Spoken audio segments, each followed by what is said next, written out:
பாரபட்சமற்றது.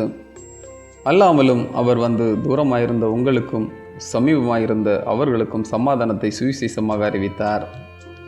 அந்தபடியே நாம் இருதரத்தாரும் ஒரே ஆவியினாலே பிதாவினிடத்தில் சேரும் ஸ்லாக்கியத்தை அவர் மூலமாய் பெற்றிருக்கின்றோம்.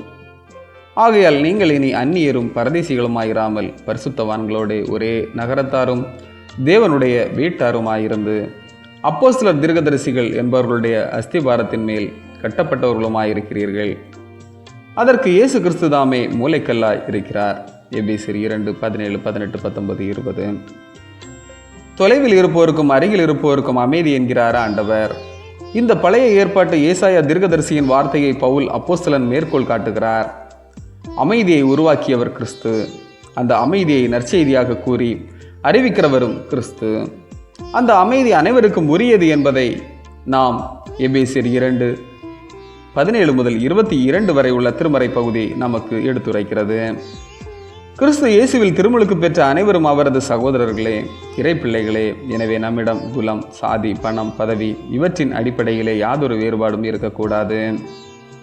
கிறிஸ்து இயேசுவில் கீழ் இனத்தவரும் இல்லை, மேல் இனத்தவரும் இல்லை. அவர் முன் நாம் எல்லாரும் தொலைவிலிருந்து அருகிலே கொண்டு வரப்பட்டவர்கள் என்பதை உணர்ந்து செயல்பட வேண்டும்.